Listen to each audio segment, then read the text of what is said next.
तो अचानक हम देखते हैं कि 1:30 बजे करीब गुरुदेव एकदम निकल के अंदर कमरे में से अपने में से बाहर के लिए तरफ जाते हैं, दरवाजे की तरफ। उनकी ये नहीं पता वो कब सोते हैं, कब उठते हैं। हमारे यहाँ पर एक मुस्लिम भाई हैं हमारे, कुरैशी साहब। उनका बेटा 6 साल से बेड पे पड़ा हुआ है, 6-7 साल से बेड पे। उसका धड़बड़ कुछ भी काम नहीं करता, बिल्कुल निष्क्रिय हो चुका था वो। मैं सुंदरम दुबे। तो आज हम नितिन कुमार वशिष्ठ जी और उर्फ सोनू पंडित जी के यहाँ पर उपस्थित हैं। ये बागेश्वर धाम जी सरकार श्री धीरेन्द्र कृष्ण शास्त्री जी के बहुत ज़्यादा करीबी हैं और एक बार इनकी अर्जी भी लगी है। तो स्वागत है नितिन जी आपका। धन्यवाद। जय बागेश्वर धाम, जय सीताराम, जय हो मेरे आपकी गुरुदेव महाराज। आपकी पहली बार मुलाकात शास्त्री जी से कब हुई थी? 2021 19 नवंबर को यहाँ कथा प्रारंभ हुई थी पहली बार, जब गुरुदेव छतारी में पधारे थे। तभी पहली बार उनको मैंने 2019 में, 2021 में 19 नवंबर को पहली बार देखा था। पहली बारी में उनसे मिला था।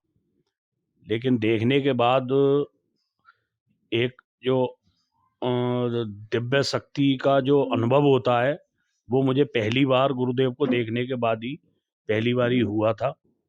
और तब से मैं गुरुदेव से ही जुड़ा हुआ हूँ, बागेश्वर धाम सरकार से ही मैं जुड़ा हुआ हूँ। तो जिस शक्ति की आप बात कर रहे हैं वो किस प्रकार की दिव्य शक्ति है? देखो, दिव्य शक्तियाँ देखी नहीं जा सकती हैं, लेकिन उनका अनुभव किया जा सकता है।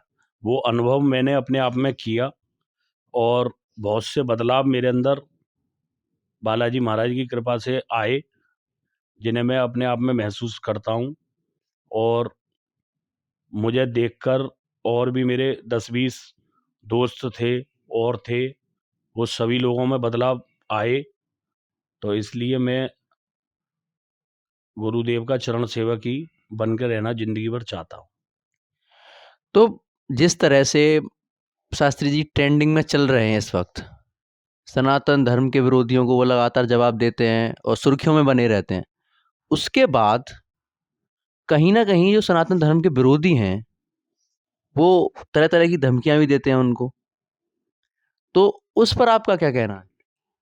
देखो, अभी ददरौआ सरकार में कथा हुई थी, तो मध्य प्रदेश के जो होम मिनिस्टर हैं, आदरणीय नरोत्तम मिश्रा जी, उन्होंने एक बात बहुत अच्छी बोली थी कि कुत्तों को देसी घी हजम नहीं होता है। गधा अगर मिश्री खा ले तो वो हजम नहीं होता है, मर जाता है। तो मतलब मेरा कहने का यही है कि सनातन का विरोध तो बहुत पहले से चला आ रहा है और होता रहेगा, लेकिन जब तक हमारे गुरुदेव जैसे इस धरती पर संत हैं, तब तक कोई भी सनातन को कुछ भी नहीं कर सकता। ये 100% सही है, सत्य है। और मैं सभी संतों से हाथ जोड़कर आग्रह करूंगा कि सभी संतों को आगे आना चाहिए, ना कि एक दूसरे की टांग को खींचना चाहिए। जिस तरह हमारे देश में, हमारे हिंदू धर्म में जो जाति की वजह से जो द्वेष फैला हुआ है, उसको कहीं न कहीं बागेश्वर धाम जी आपस में जोड़ना चाह रहे हैं लोगों को। तो जाति का द्वेष है, वो कैसे मिटेगा? उसके बारे में आप क्या कहना चाहेंगे? जाति का द्वेष तो हम हिंदू या सनातनी बनकर ही खत्म कर सकते हैं। जाति का द्वेष कभी खत्म नहीं होगा यहाँ से, क्योंकि ये नेता जो हैं, ये जाति को खत्म नहीं करने देते हैं। लेकिन हमारा संत समाज इन सब का एक बार पुनः मैं आभार व्यक्त करता हूँ कि इन्होंने इतना किया है इस देश के लिए, और आगे भी ये करते रहेंगे। और ये जाति हम सनातनियों में से बिल्कुल ख़त्म होनी चाहिए, क्योंकि गर्व से कहेंगे कि हम सब एक हैं और एक हिंदू हैं या सनातनी हैं। जैसे बहुत बड़े-बड़े नेता हैं, मनोज तिवारी रहे हों बीजेपी के, या वो एक अभिनेता भी हैं भोजपुरी सिनेमा के, और निरहुआ जी रहे हों, बीजेपी से दोनों ही नेता हैं। वो काफ़ी प्रशंसा करते हैं शास्त्री जी की, और काफ़ी लोग अभी छतारी में हाल ही में भागवत हुई है, तो मैं देख रहा था कि 2.5-3 लाख की तादाद में लोग थे, पंडाल में जगह नहीं मिल रही थी। तो जो अर्जी लेकर आते हैं लोग, क्या उनका नाम पहले से वहाँ पर पहुँच जाता है? ये तो न्यूज़ 18 वाले ने, न्यूज़ 24 वाले ने, ये तो सबने पड़ताल करके देख ली और ये सच भी जान लिया। अब गुरुजी की बुराई कौन करेगा? या तो जो गुरुजी से मिल नहीं पा रहा होगा, या वो सनातन विरोधी होगा, वही सिर्फ गुरुजी की बुराई करेगा। अदरवाइज जो एक बार गुरुजी से मिल ले, या जो जी भर के उन्हें 5 मिनट को देख भी ले ना, तो मेरा दावा है कि वो गुरुजी की जिंदगी में बुराई नहीं कर सकता। बुराई की यहाँ पर कोई बात नहीं थी, लेकिन एक चीज़ होती है ना कि अगर कोई चीज़ ट्रेंडिंग में चल रही है, कुछ घट रहा है देश में, तो मीडिया का या फिर जो लोग हैं उनका ये कर्तव्य बनता है कि क्या ये सच में ही है या कोई अफवाह है। तो उसका सच जानने के लिए हम आपके पास आए हैं। जब आप गुरुदेव से मिले थे, तो किस तरह आपकी कोई समस्या थी, या किसी समस्या का आप समाधान लेने गए थे, या वैसे ही नॉर्मली मिलने पहुंच गए थे? मैं तो नॉर्मली वहाँ पर कथा में खाली सुन रहा था, कथा को बैठ के, और गुरुदेव ने मुझे उठा लिया मुझे। तो पहले तो मुझे विश्वास ही नहीं हुआ था, लेकिन जब गुरुदेव ने मुझे उठाया तो प्रश्न मेरे दिमाग में कोई था नहीं कैसा भी। अब चले गए हम वहाँ पर। अब गुरुजी ने बोला, वो पूछो क्या पूछना है। मैंने, गुरुदेव कोई प्रश्न है ही नहीं दिमाग में, पूछना कुछ भी नहीं है, बस ये है कि मेरा भक्ति भाव में कभी मन नहीं लगता है, ना कभी मैं पूजा पाठ करता हूँ, ना कभी मंदिर जाता, ना कभी, मतलब भक्ति भाव में बिल्कुल मन नहीं था मेरा। वो ही गुरुदेव ने पर्चे पे लिख के, वही पहले से लिखा हुआ था कि पूर्व में कोई प्रश्न विचार नहीं किया, दरबार में सिर्फ भक्ति का भाव चाहते हैं। और 2022 मई 2021 से भक्ति भाव बढ़ना प्रारंभ अपने आप हो जाएगा। उसके बाद मैंने महसूस भी किया कि हाँ, भक्ति भाव में मेरा मन भी लगता है। और उसके बाद मैं 4 या 5 बार धाम भी घूम आया। मिलना तो गुरुदेव से नहीं हो पाता है वहाँ पर, क्योंकि मैं समुदाय 4-5 लाख की भीड़ रहती है मंगलवार के दिन, क्योंकि मेरी 21 पेशी लगी हुई हैं पर्चे में, तो इसलिए मुझे जाना मंगल को ही पड़ता है। लेकिन मंगलवार को वहाँ पर 4-5 लाख का समुदाय होता है, तो कभी कभी गुरुदेव भगवान के दर्शन हो जाते हैं बाहर से, वरना हम तो बालाजी के दर्शन करके और अपनी जो भी अपनी मनोकामना है, अर्जी है, सब वहीं बोल के आते हैं और बालाजी पूरी करते हैं। एक बार मैं दर्शकों को दिखाना चाहूँगा, हमारे कैमरामैन ऊपर दिखाएं, ये धीरेन्द्र कृष्ण शास्त्री जी के तमाम फोटोग्राफ्स यहाँ पर लगे हुए हैं, और आप देख पा रहे हैं कि जो भक्ति है ना पंडित जी की, बहुत तगड़ी है। और इन्होंने कहा था कि 22 मई 2021 से गुरुजी ने कहा था कि भक्ति बढ़ना प्रारंभ होगी। तो शायद मैं देख पा रहा हूँ भक्ति काफ़ी ज़्यादा बढ़ी है। और मैं यहाँ पर रामलीला वगैरह के कुछ अवार्ड्स भी देख रहा हूँ। तो क्या आप रामलीला भी कराते हैं? नहीं, कराते नहीं है, हम टीम के साथ ही रहते हैं रामलीला में। अपना जो भी हमारे लिए दायित्व दिया जाता है रामलीला में, वो हम अपना पूरा 100% देने की कोशिश करते हैं रामलीला। बाकी सब प्रभु की इच्छा है। वो कहते हैं ना, जा पर कृपा राम की हुई, ता पर कृपा करे सब कोई।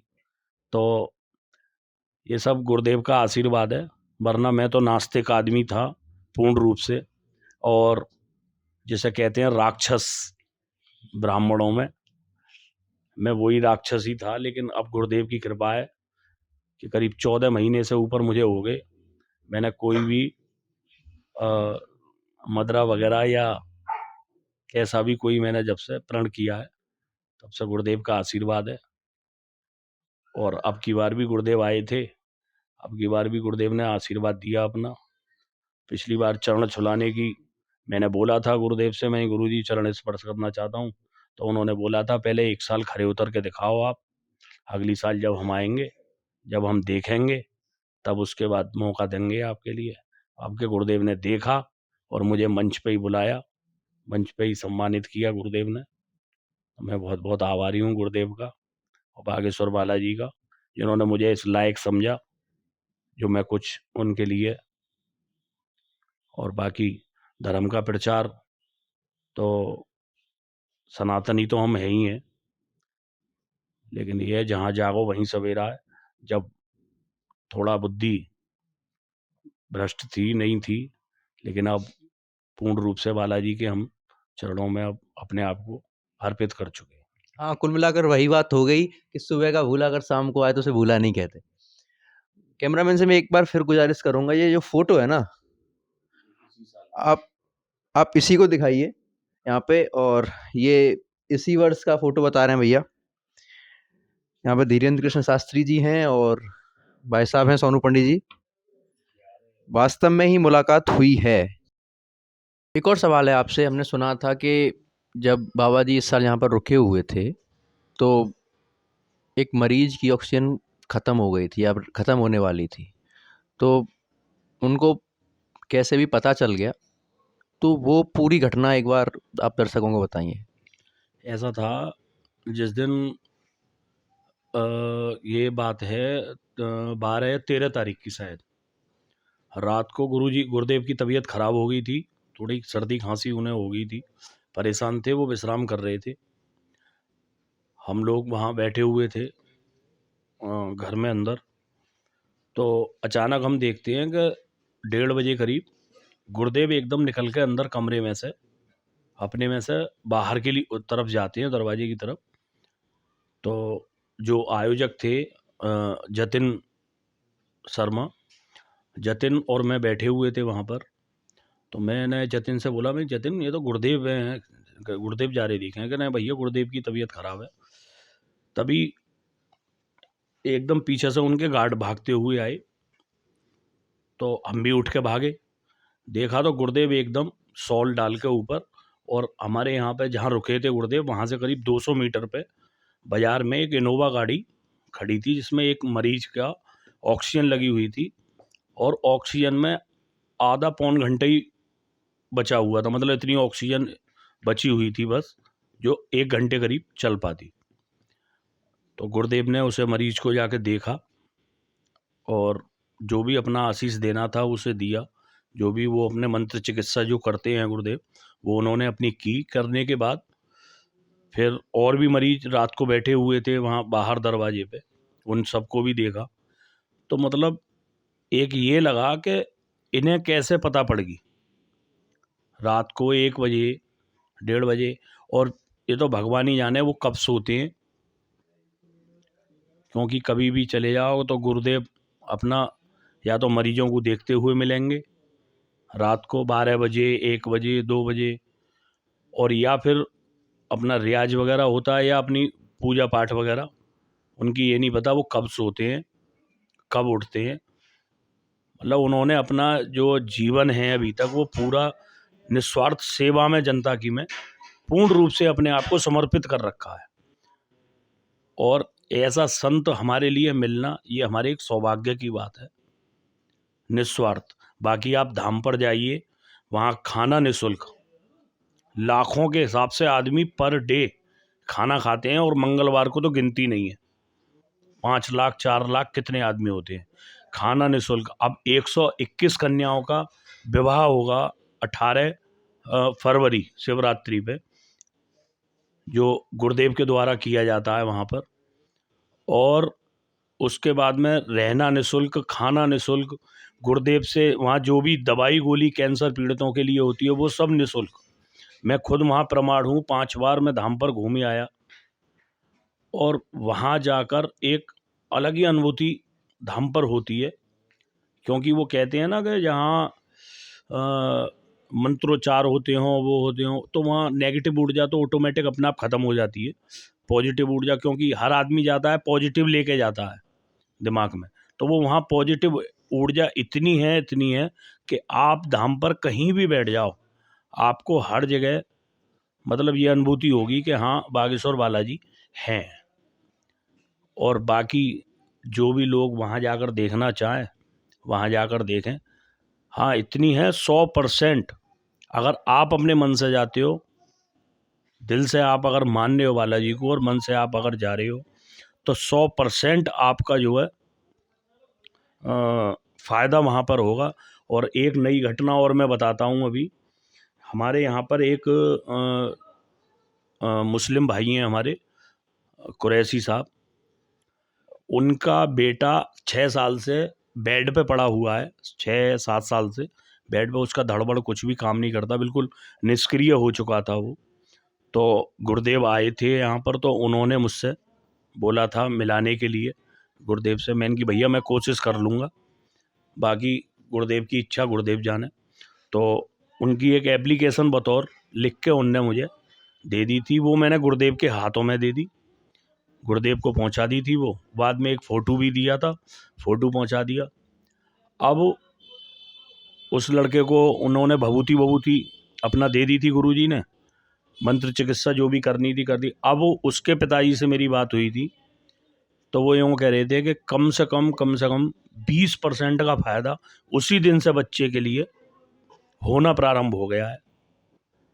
अब लोग तो इसमें भी हिंदू मुस्लिम ढूंढेंगे।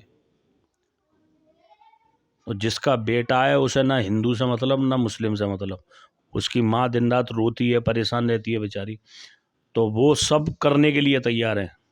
प्याज लहसुन और अपना ये मांस वांस जो अपना खाते हैं, वो सब चीज़ छोड़ने के लिए वो तैयार है। और धाम पर जाने के लिए भी गुरुदेव के संज्ञान में मामला है। गुरुदेव ने ही ये कहा था कि जो छतारी में लड़का था, सैफ नाम है उसका, उस लड़के के बारे में पूछो कुछ इम्प्रूवमेंट उसे हुआ या नहीं हुआ। ये गुरुदेव का फ़ोन वहाँ से आया था, गुरुदेव से मतलब गुरुदेव के जो सेवक हैं रावत जी, धाम पर रावत जी का मेरे पास फ़ोन आया था। रावत जी ने मुझसे बोला कि वो सोनू उसके लड़के के बारे में पूछ के बताना, सैफ के बारे में, उसे कुछ इम्प्रूवमेंट हुआ या नहीं हुआ। तो मैंने कहा गुरुदेव अभी 10-20% इम्प्रूवमेंट उसे लड़के को है क्या, तो आप उस बच्चे को लेकर धाम पे आओ, और गुरुदेव जो है उससे मिलना चाहते हैं। तो अब कहाँ से हिंदू मुस्लिम और वो ढूंढ के लोग ला रहे हैं। अरे गुरुदेव अगर नफरत फैलाने वाले होते, या मुस्लिमों के विरोधी होते, या अन्य धर्म किसी के भी होते, तो गुरुदेव उसे पर्चा उसका नहीं लेते, या उसे दोबारा नहीं उसकी याद करते, ना ही वो फ़ोन करके उसके बारे में हाल पूछते। तो वो तो सर्वधर्म समभाव वाले आदमी हैं।